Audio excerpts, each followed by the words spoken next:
Mouse ধরেছি, mouse.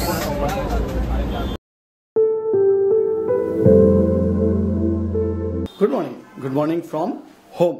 Monday, তো নতুন সপ্তাহ, নতুন সকাল আর একটা নতুন ব্লগ। আর্লি মর্নিং ঘুম থেকে উঠে আগে জিম আর স্যালুন ঘুরে চলে এবার বেরোতে হবে। তো hello fellow travellers, welcome back to A fresh blog. আমি সরিতা, তোমরা দেখছো রাইডার্স। চলো ঝটপট বেরিয়ে পড়ি আর আজকের দিনটা শুরু করি।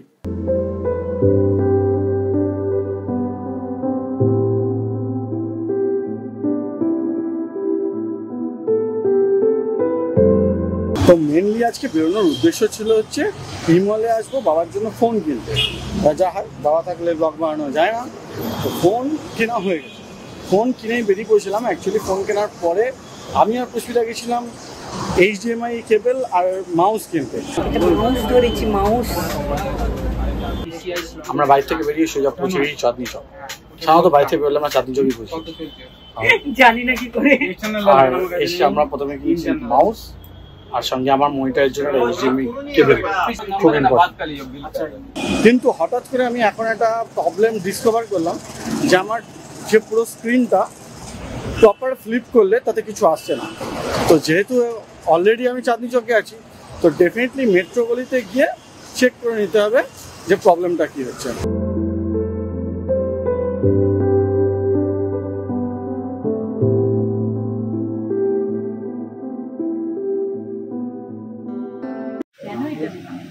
আমাদের ক্যামেরা এখন হাসপাতালে গেছে, আমরা বসে আছি, হাসপাতালে নিয়ে গেছি।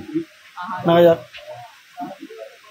মানে বেঁচে ফিরে না কি সমস্যা। A few moments later. So ডাক্তারখানা থেকে ঘুরে আসার পরে সৌরজিতের মন খারাপ হয়ে গেছে, তাই ব্লগিংয়ে আমি কন্টিনিউ করছি। সৌরজিতের ক্যামেরাটা বলে দিয়েছে আমার বয়স হয়ে গেছে, আমি আর কাজকর্ম করতে পারছি না, আপনারা নতুন কাউকে দেখে নিন, না হলে আমাকে সার্ভিস করান। তো আলটিমেটলি মনে হচ্ছে আবার ক্যামেরা চেঞ্জ করতে হবে। ভাবছিলাম অনেক দিনের ফুজি ইউজ করছি and it's a good one.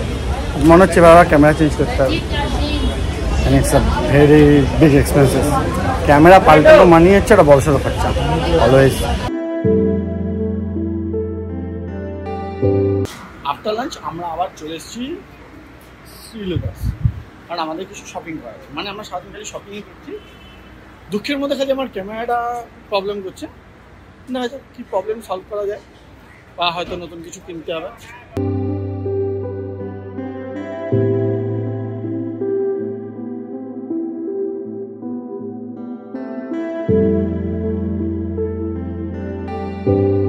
After বাড়ি চলে এসেছি। মেনলি যে প্রবলেমটা হচ্ছে ক্যামেরাতে, সেটা হলো যে ফ্লিপ স্ক্রিনটা আছে, সেটা যদি কমপ্লিট ফ্লিপ করা হয় তাহলে ডিসপ্লেতে কিছু আসছে না। খুব যে বড় ইস্যু তা নয়, আবার খুব যে ছোট ইস্যু তাও নয়। মেনলি যেহেতু ফুজি ফিল্মের লোকজন খুব কম ইউজ করে অ্যাটলিস্ট এই চত্বরে, যার জন্য এর বিভিন্ন রকম এক্সারসাইজ বা পার্ট পাওয়া খুব মুশকিল হয়ে যায়। তো দোকানদার বললো সময় লাগবে আসতে, তো এই মুহূর্তে কিছু করার নেই। এবার দেখতে হবে যে ইদার ওটা ঠিক হয়, নাহলে নতুন কিছু কেনার কথা ভাবতে হবে। যাই হোক, তোমরা তো জানতে পেরে যাবে। আপাতত ভিডিওটাকে এখনই ক্লোজ করছি। হোপ তোমাদের পুরো ভিডিওটা ভালো লেগেছে। ভিডিওটা ভালো লেগে থাকলে 8 like and do subscribe. Thank you making part of it. I'll see you soon to the next vlog. Until next time, signing out. Surjit. Bye bye. Good night.